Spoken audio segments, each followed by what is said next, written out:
বাজারে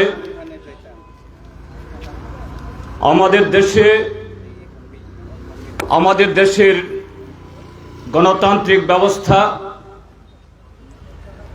আমাদের দেশের পবিত্র সংবিধান,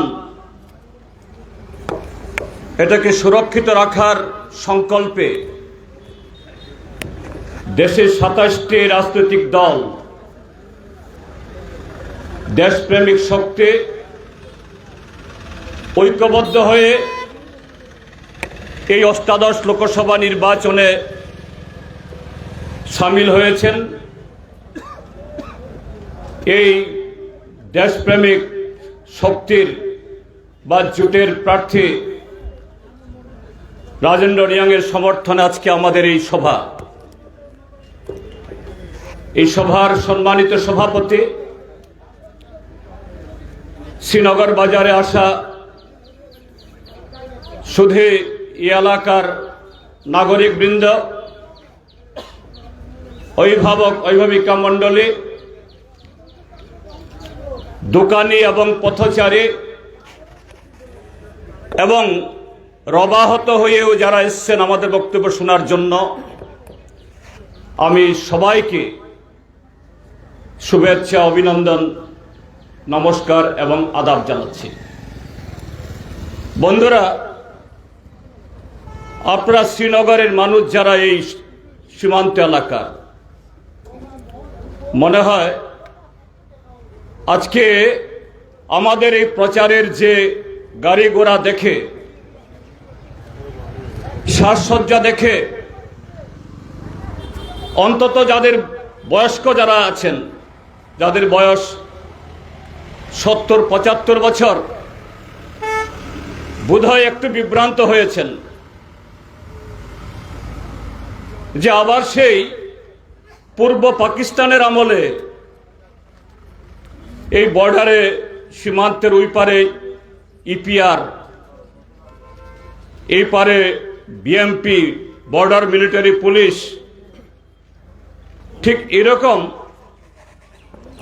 সৈন্য সামন্ত অস্ত্রশস্ত্র নিয়ে কেন আজকে হাজির হলো? অথবা যারা আরেকটু যারা কম বয়সী, 1971-এর সেই বাংলাদেশের মুক্তিযুদ্ধ যারা দেখেছেন, হয়তোবা একটু হলে হোঁচট খেয়েছেন, আরে আবার কোনো এদিকে বাংলাদেশে যুদ্ধ হচ্ছে কিনা। তখন যেরকম ভাবে ভারতের সেনাবাহিনী এই শ্রীনগর দিয়ে বর্ডারে দিয়ে বাংলাদেশে ঢুকতে হতো না। বন্ধুরা, এরকম ভীমরতি হওয়ার বা বিভ্রান্ত হওয়ার কোনো কারণ নেই।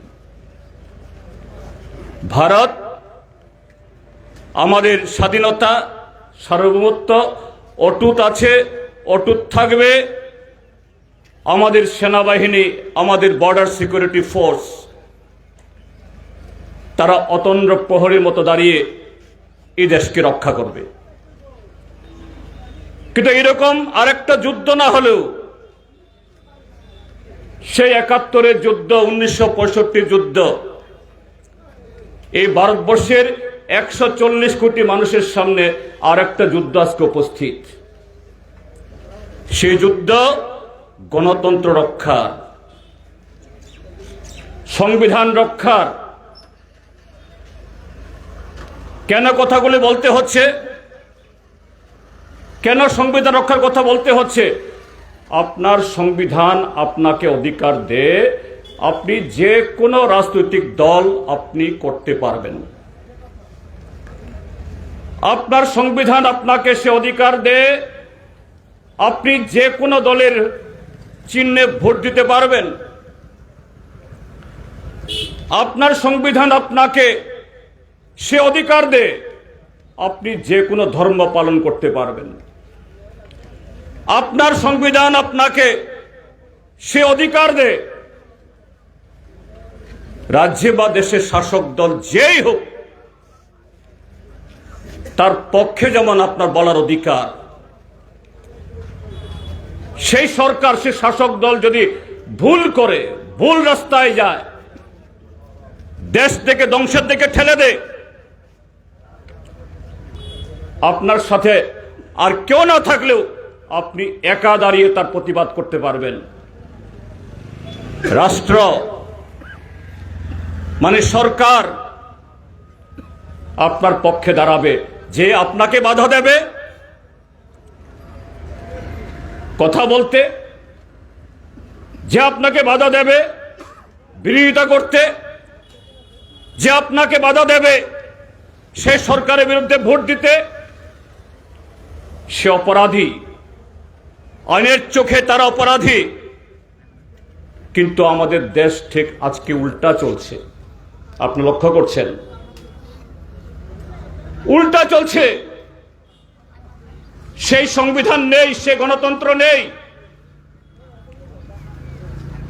এই কথাগুলি যখন আমি বলছি, আপনারা যারা চাষাভুষা মানুষ, সাধারণ মানুষ, খেটে খাওয়া মানুষ, দৈনন্দিন সংসারের যন্ত্রণায় ক্লান্ত মানুষ, আপনারা হয়তো বলবেন, আরে বাবা, রাজনৈতিক দল কি বলে, সংবিধান, গণতন্ত্র, ধর্মনিরপেক্ষ কাঠামো, সমানাধিকার। আমার তো সংসারে গানি টানতে টানতে আমার জান চলে যাচ্ছে। না বন্ধুরা, আপনাকে ওই সারা দেশে যেতে হবে না, আপনাকে দিল্লি যেতে হবে না, উত্তরপ্রদেশ যেতে হবে না, আপনাকে সারা দেশের কোথায় সে সমস্ত ঘটনা ঘটছে তা ভেবে আপনার সময় নষ্ট করতে হবে না। আপনি আপনার শ্রীনগরটা দেখুন, মাধবনগর দেখুন, কৃষ্ণনগর দেখুন। আজ থেকে মাত্র 13 মাস আগে বিধানসভার ভোট হয়েছে। সে অধিকারেই আপনি, আপনার পছন্দ, আপনার বিজেপিকে ভোট দেওয়ার, যারা বিজেপিকে ভোট দিয়েছেন, সে অধিকারেই আপনারা যারা সিপিএম কে ভোট দেওয়া, সিপিএম কে ভোট দিয়েছেন। কেউ কেউ নোটাতে দিয়েছেন। অধিকার, আপনাকে কেউ কৈফিয়ত চাওয়ার অধিকার কারণ নেই। এই কেন্দ্রে শাসক দল হাজারো চেষ্টা করেও নানাভাবে মানুষকে ভরকানোর জন্য, মানুষকে প্রলোভনের ফাঁদে ফেলার জন্য, ভোট টানার জন্য, আমি বলবো না সে কথাগুলি, অনেকে অখুশি হবেন কথাগুলি বললে। সবাই দেখেছেন আপনারা, জিততে পারেনি। হ্যাঁ, রাজ্যে বিজেপি দল, সে শাসক দল আবার ফিরে এসেছে। কিন্তু ভোট কত পেয়েছে? মাত্র 39 ভাগ। আইপিএফটি সহ 40 ভাগ। 60 ভাগ মানুষ প্রত্যাখ্যান করেছে শাসক দলকে। কেন? তাদের নীতির কারণে। গত 5টা বছর এই ত্রিপুরা রাজ্যের মানুষকে যেরকম ভাবে ঠকিয়েছে, যেভাবে যন্ত্রণা দিয়েছে, তার কারণে দিয়েছে। কিন্তু ভোট ভাগাভাগির জেরে আমাদের দেশের ব্যবস্থা, গণতান্ত্রিক নিয়ম, ভোট ভাগাভাগি করে সংখ্যালঘিষ্ঠ ভোট পেয়েও যদি অন্য প্রার্থীর চাইতে বেশি হয়, তিনি এমএলএ হন, জিতেছেন। এই রাজ্যের মানুষ মেনে নিয়েছে। সবাই মেনে নিতে হবে, আমরাও মেনে নিতে নিয়েছি। এটা না কারো প্রতি দয়া করে না, সংবিধান মেনে। আজকে তাদের সরকার, সেই সরকারের প্রতিনিধিরা 8ই মার্চ 2023 ইংরাজি সংবিধান ছুঁয়ে ভারতবর্ষের মাননীয় প্রধানমন্ত্রী, স্বরাষ্ট্রমন্ত্রী, আরো ডজন খানেক রাজ্যের মুখ্যমন্ত্রী, স্বামী বিবেকানন্দ ময়দান ভরিয়ে হাজার হাজার লোকের সামনে দাঁড়িয়ে শপথ নিয়েছেন, ভারতের সংবিধানের পবিত্রতা রক্ষা করিয়া চলিব। ভারতের সংবিধানের পবিত্রতা মানিয়া এই রাজ্যের সমস্ত নাগরিকের তাদের অধিকার আমরা সুরক্ষিত করিব। যেভাবেই নির্বাচিত হন সে শপথ করেছেন, এই শপথ বাক্য পালিত হচ্ছে আপনাদের শ্রীনগরে? কেন সিপিএমকে ভোট দিল? পানীয় জলের লাইন কেটে দেওয়া হচ্ছে, এখনো সেই লাইন সংযোগ করা হয়নি। এই মাধবনগরে, রাজনগরে, এই মহকুমার, এই বিধানসভা কেন্দ্রের বহু জায়গাতে পানীয় জল জীবন। আমরা ডিএমকে লিখেছি, এখানকার পঞ্চায়েতের কাছে বলা হয়েছে, তো গণতন্ত্র আছে, এই সংবিধান এখানে আছে, চলছে, চলে। রেশন তুলতে দেওয়া হবে না, রেগার কাজ দেওয়া হবে না, কাজ করলে মজুরি দেওয়া হবে না।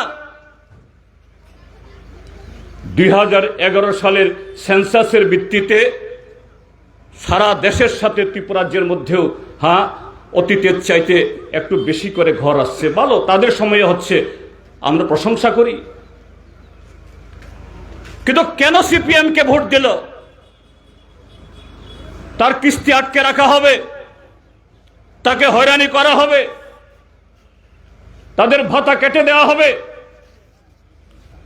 কোন গণতন্ত্র?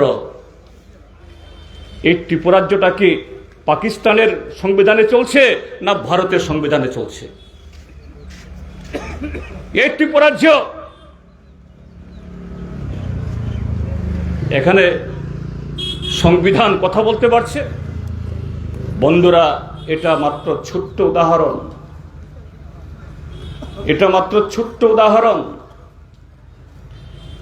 গত 10 বছর আমাদের দেশে সবকা সাথ, সবকা বিকাশ, সবকা বিশ্বাসের আড়ালে, আজকে দিনের আড়ালে, বিকশিত ভারতের আড়ালে আজকে ভারতের সে আত্মাকে ক্ষতিগ্রস্ত করা হচ্ছে, ভারতের সেই স্বপ্নকে খান খান করে দেওয়া হচ্ছে। ভারতের স্বাধীনতার সংগ্রামে লাখো শহীদের আত্মবলিদানের বিনিময়ে যে ভারত, যে সংবিধান, আজকে এটাকে অস্বীকার করে আজকে এই দেশকে আরো দুর্বল করে দেওয়া হচ্ছে। একটু স্মরণ করুন, একটু মনে করুন, 2014 সাল কি কথা বলে ভোট নিয়েছিল? যুবরা, তোমাদের বছরে 2 কোটি চাকরি দেব, বছরে 10 কোটি, 5 বছরে 10 কোটি। জিনিসপত্রের দাম অর্ধেক হবে, সংসারের জন্য আপনাদের চিন্তা করতে হবে না। এই দেশের অন্নদাতা 70% মানুষ গ্রামে বসবাস করে, চাষাভুষা মানুষ। তোমাদের যাবতীয় ঋণ মকুব হবে, তোমাদের ফসল ন্যায্য মূল্য দিয়ে উৎপাদন খরচের 1.5 গুণ দিয়ে কিনে নেওয়া হবে, তার জন্য আইন তৈরি করা হবে। ভারতবর্ষের সাধারণ মানুষ এ যাবৎ স্বাধীনতার পর থেকে কালোবাজারিরা, লুটেরারা যে বিদেশে টাকা পাচার করেছে, সুইজারল্যান্ড এবং বিভিন্ন ব্যাংকে জমা রেখেছে, 100 দিনের মধ্যে সে টাকা ফেরত এনে আপনাদের অ্যাকাউন্টে 15 লক্ষ টাকা জমা দেওয়া হবে। বন্ধুরা, 14 সালে বলেছিল, মানে 5 বছরের মধ্যে এগুলো কার্যকরী হবে। 5 বছর তো গেল, আরো 5 বছর গেল, 10 বছর। সে কথাগুলোর উচ্চারণ আপনারা শুনেছেন দ্বিতীয়বার, তার রূপায়ণ দেখেছেন কোথাও? সেগুলো নিয়ে কোনো চর্চা, ওই চায়ে পি চর্চা, মন কি বাত, তন কি বাত হয় কোথাও? হয় না। অনিবার্যভাবে 5 বছর শেষে 2019 নির্বাচনে তার জবাব দিতে হতো। আবার ভোট চাইতে এসে তার উত্তর দিতে হতো।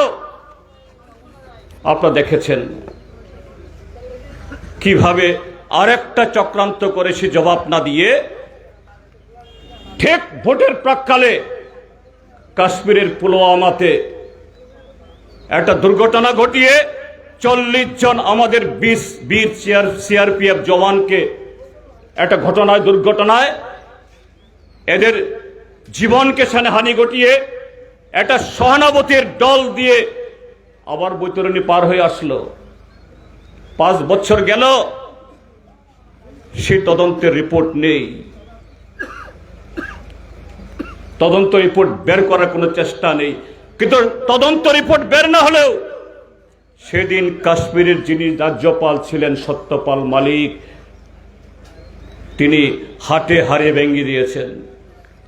তিনি বলেছেন এই ঘটনা দুর্ঘটনা না,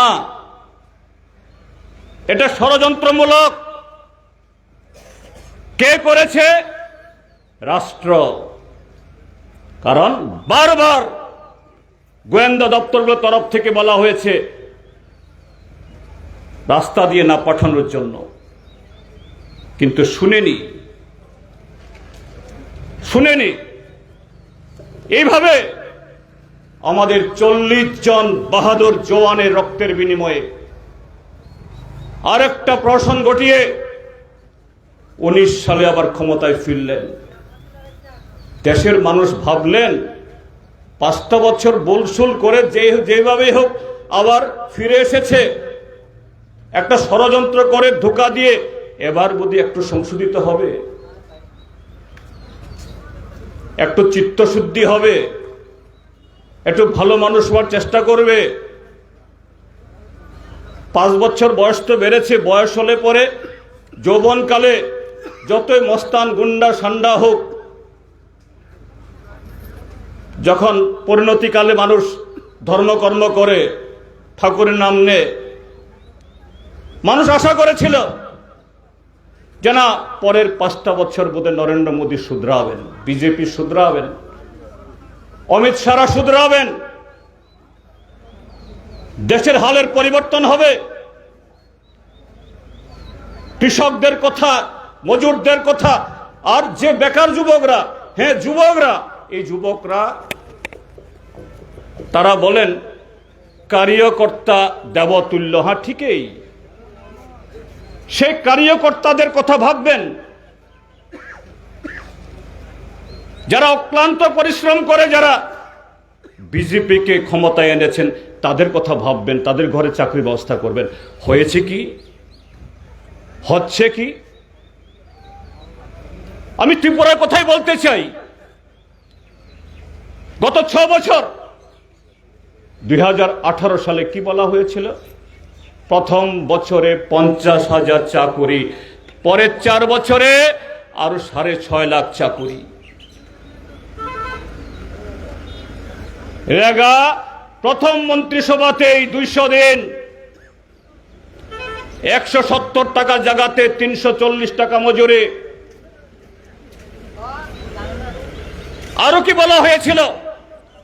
শিক্ষক কর্মচারী তাদের বেতন কমসে কম দ্বিগুণ হবে, 2.5 গুণ হবে।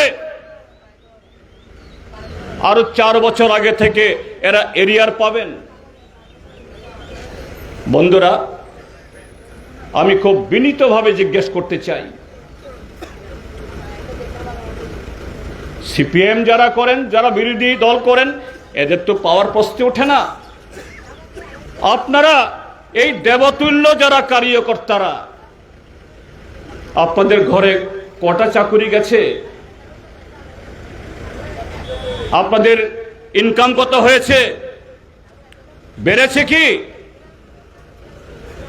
আপনার ইনকাম বাড়েনি, আপনার খোঁজ খবর নেওয়া হয়নি। নির্বাচন না হলে পরে আপনাদের ডাক পড়ে না, কিন্তু আপনাকে দিয়ে আপনার ক্ষুধার যন্ত্রণা, বেকারত্বের যন্ত্রণা, আপনার অসহায়ত্বকে পুঁজি করে আপনাকে ঠেলে দেওয়া হয়েছে। যাও সিপিএম এর বাড়িতে আগুন লাগাও, পার্টি অফিস গুড়িয়ে দাও,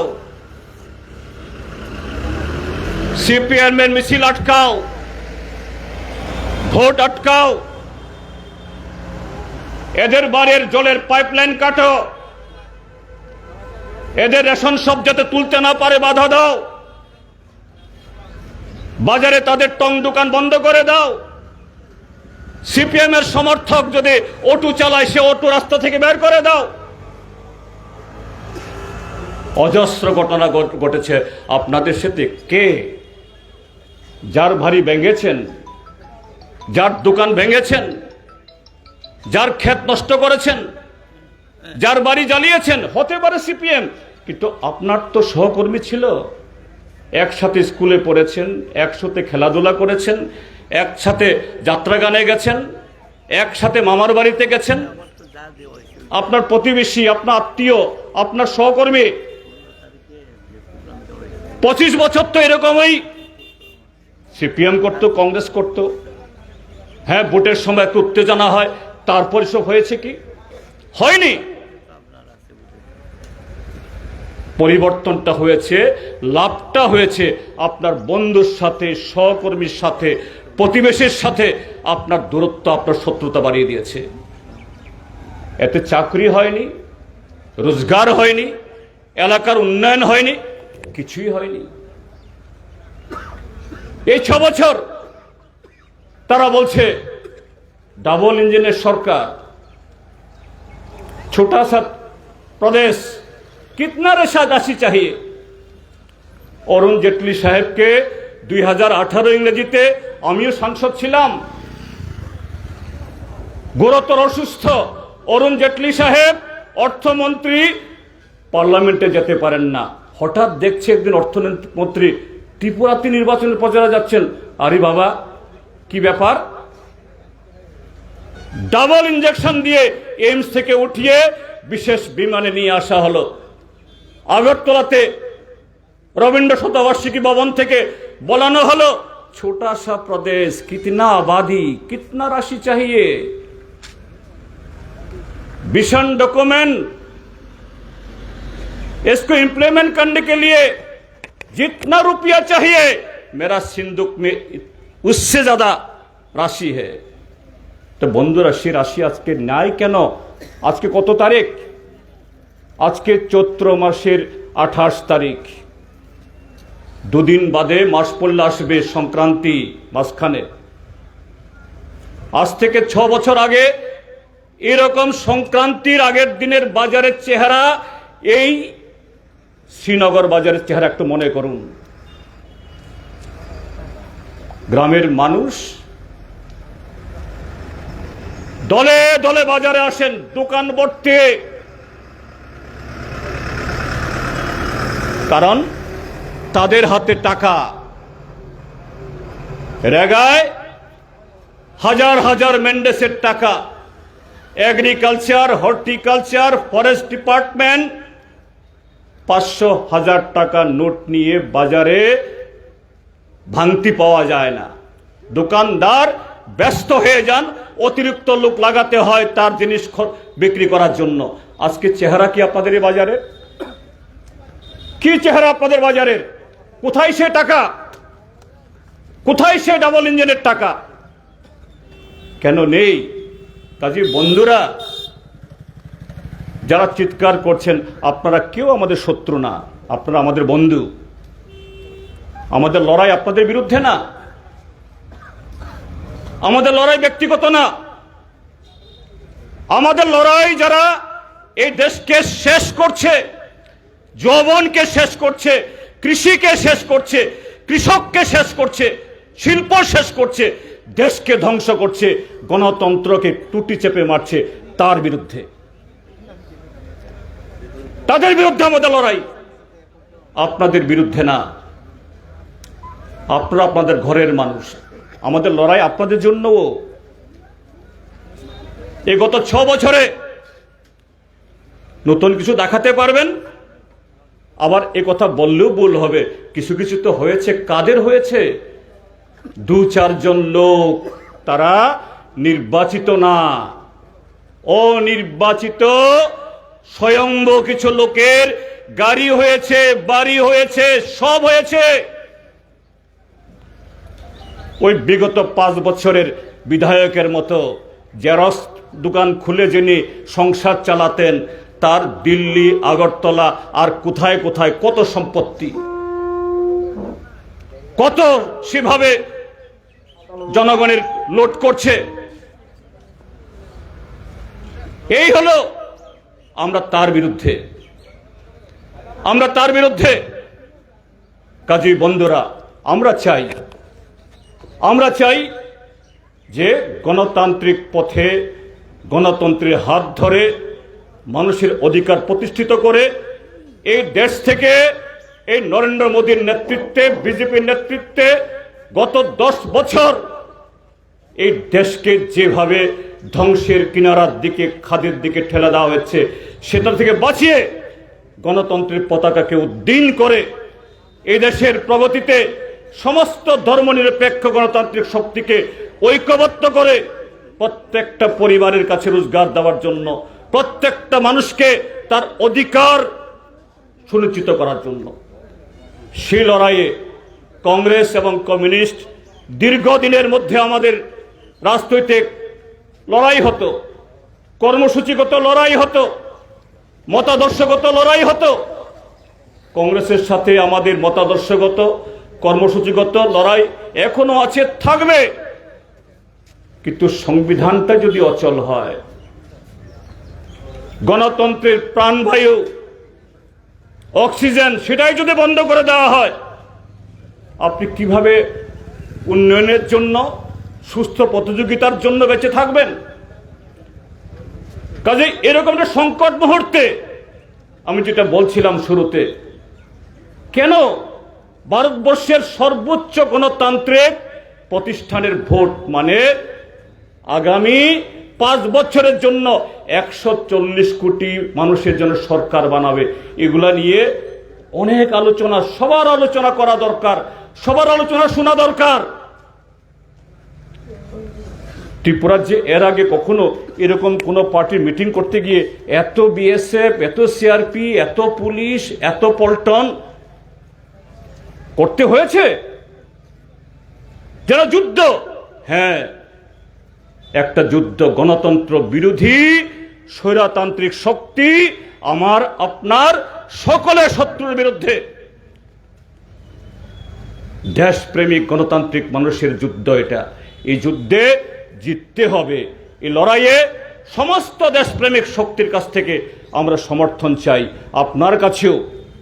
এবং আমরা আশা করব এটা একটু চোখ বুজে বাড়িতে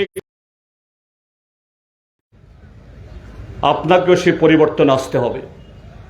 কাজেই সে পরিবর্তন সাধনের জন্য আমাদের প্রার্থী ধর্মনিরপেক্ষ এবং দেশপ্রেমিক শক্তির প্রার্থী, দীর্ঘ 3 বারের বিধায়ক, স্বশাসিত জেলা পরিষদের কার্যনির্বাহী সদস্যের কাজ দক্ষতার সাথে পরিচালনা করে গেছেন। রাজেন্দ্র রিয়াংকে কাচিহাতরা তারকা চিহ্নে ভোট দিয়ে বিপুল ভোটে জয়যুক্ত করবেন। আগামী 26 তারিখে সকাল সকাল যে কোনো পবিত্র কাজ আমরা ঘুম থেকে উঠে সকালবেলা করি, সেদিন এইভাবেই এই পবিত্র কাজ সাধন করার পর এরপরে অন্য কাজ করবেন, এই আশা ব্যক্ত করে আবারও আমার কথা শোনার জন্য ধৈর্য ধরে সবাইকে কৃতজ্ঞতা জানিয়ে আমার বক্তব্য শেষ করছি। সবাইকে নমস্কার, আদাব ও আগামী 2 দিন বাদেই নববর্ষ। কাজে সবাইকে বাংলা নববর্ষের আগাম শুভেচ্ছা জানাচ্ছি।